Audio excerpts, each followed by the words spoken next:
Courtney, Roland here with famous Junction boys right out of the book, Billy Schrader, here at the Bryant-Denny Stadium for the Texas A&M Alabama game, and a special reunion for the Junction boys. Talk about getting together with the team last night. Oh, Courtney, we just had a wonderful time last night, and actually the reception we received from the Alabama folks was really tremendous. And Paul Jr. Hosted us and some of the former players at Alabama for this very special night. And we had a wonderful, wonderful time visiting with not only, of course, my Junction boys group, but also with visiting with some of the former players at Alabama. So it was really a wonderful night and a great experience for all of us.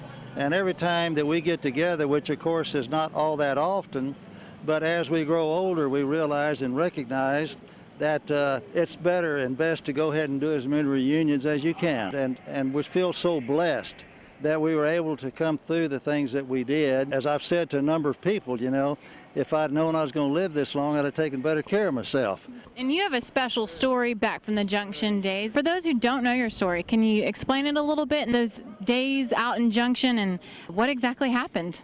Well, I don't know how much time we have here, but I'll tell you a little bit about our typical day at Junction, okay? We got up in the mornings and very early, and frankly, I don't remember whether it's 5 or 6 o'clock, but it wasn't any later than that. And of course, got ourselves suited up and taped up and the usual things you have to do. And we had a fine breakfast of juices, salt tablets, and those kinds of things. And that was pretty much it as our first meal. Lights out was at 10 o'clock. Coach Bryant offered us the opportunity to go to downtown Junction anytime we wished to do so, but we had to walk. That was about 3 miles, so we weren't inclined to go to Junction at all, and we never did go downtown.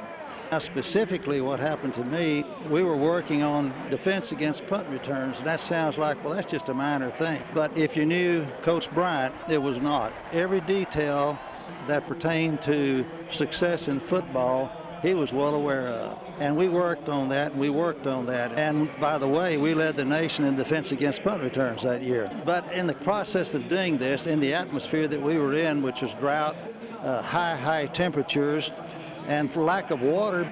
So anyhow, I went down and fell down as I got to the receiver of the punt, and then I got back up and I ran all the way back to the huddle.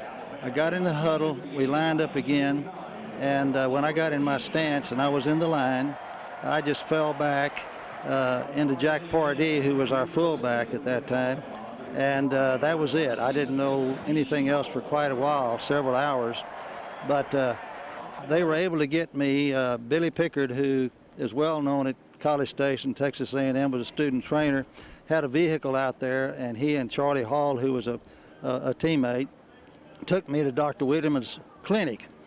And they immediately packed me an ice there, and he was so well prepared because of the heat, the drought. He had little briquettes, and they were ice. He had put ice, got ice in the freezers, and he placed those all around me in sort of a tub situation, and then covered me up with ice except for my face. And it got my temperature down, and frankly, as far as I'm concerned, saved my life. My parents even came out to try to get me to go back home with them, and I refused to do it. And I guess it's just the kind of guy I am, and that's not necessarily me. I mean, most guys were tough and they worked hard, and you know, our training facilities in those days was working baling hay, hauling hay, working with construction crews, working on highways. All of our training was done that way. The way you did persevere is very inspiring. Now, if Bear were here today, his two teams playing, Alabama and A&M, what do you think he would say? What do you think I would say? What do you think he would say? Who do you think he'd be rooting for? Oh, now you're talking about Coach. Yes, sir. Well, you know, probably I would have to say that, you know, outwardly maybe it possibly might be Alabama, but I really believe inside it would be for the Aggies.